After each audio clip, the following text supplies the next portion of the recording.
لا، مش انا اللي ابكي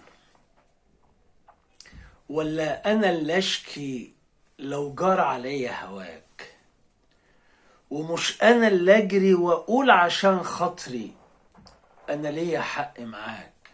انا قلتها كلمة وكل شيء اسمه، ودي اسمتي وياك. انا راح زماني هدر ولا كانش عندك خبر، وعايزني ارجع تاني؟ لا ارجع لك تاني، لا لا لا. انا مش بعاتبك دلوقتي، انا بدي اقول ليه ده يحصل، علشان نهايتك ونهايتي كان يجرى ايه لو كانت اطول.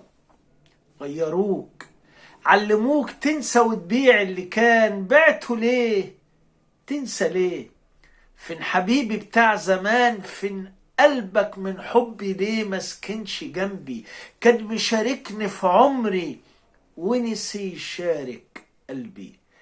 ما قدرش يعرفني، ما عرفش يفهمني. وعشان ايه ما عرفش؟ ده ذنبك مش ذنبي. اغنية قنابل كتبها المبدع العبقري العظيم حسين السيد.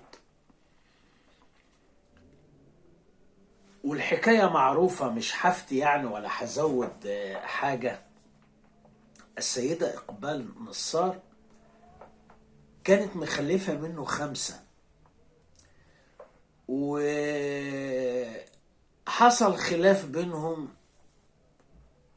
فهو مين صديقه؟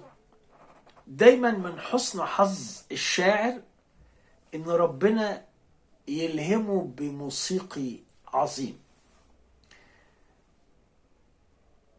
فبيحكي بيقول له، فحسين السيد قام طالع بالأيقونة دي.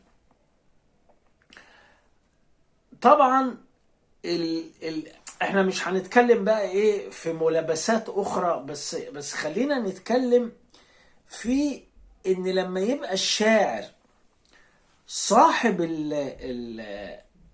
المطرب او صاحب الملحن او في بينهم كيمياء، بتطلع الاغنية بالشكل ده. انا يمكن ليا ملحوظات على الاغنيه بسيطه، بس يعني انا مش غاوي طبعا اضرب كرسي في الكلوب، لان الكلوب ده منور الوطن العربي كله، مش انا يعني اللي قد كده اللي هضرب كرسي في الكلوب. لكن هي ملاحظات كلها انسانيه وملاحظات فنيه، يعني نقدر كلنا يعني نتعاطى معاها يعني.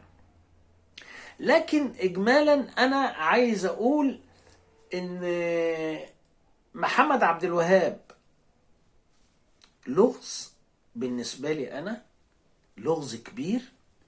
وعلاقته باحمد بيك شوقي لغز اكبر. وان احمد بيك شوقي يخصص له على كرمة ابن هانئ على النيل. انا حتى لسه جاي دلوقتي من معدي من قدام كورنيش الجيزة، فافتكرت فقلت يعني ألمس بحاجة يعني تخصهم هما الاتنين. و, و يعني محمد عبد الوهاب في الوقت ده من خلال أحمد بيك شوقي اتعرف على بارونات مصر كلها. هو كان موهوب، كان موهوب، كان فنان عظيم، كان فنان عظيم. وكان واد حليوة برضه من صغره كده يعني. كان عامل شنب كده رفيع غريب كده، بس بعد كده بقى ممنوع الحب ويوم سعيد والحركات. يعني كان أمور، كان جان بريمير يعني. طب واحنا يهمنا يعني ايه الحكاية؟ ما يهمناش كتير. انا بس ايه يعني بحاول يعني اتونس معاكم يعني.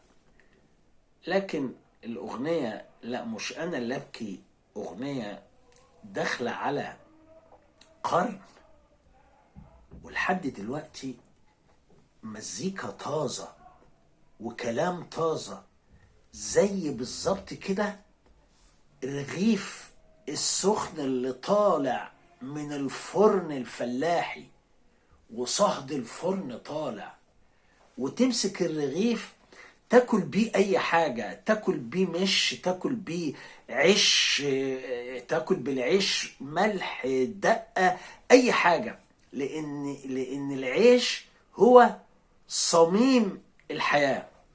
فعلا مصر هتفضل طول عمرها عظيمة بناسها وبفنها وبعبقرتها على مر العصور، ومصر هتفضل غالية علينا، وهنفضل نتغنى بيها، وهنفضل يحصل زي ما يحصل فيك يا مصر، هتفضلي حبيبتنا وأمنا واللي سترانا.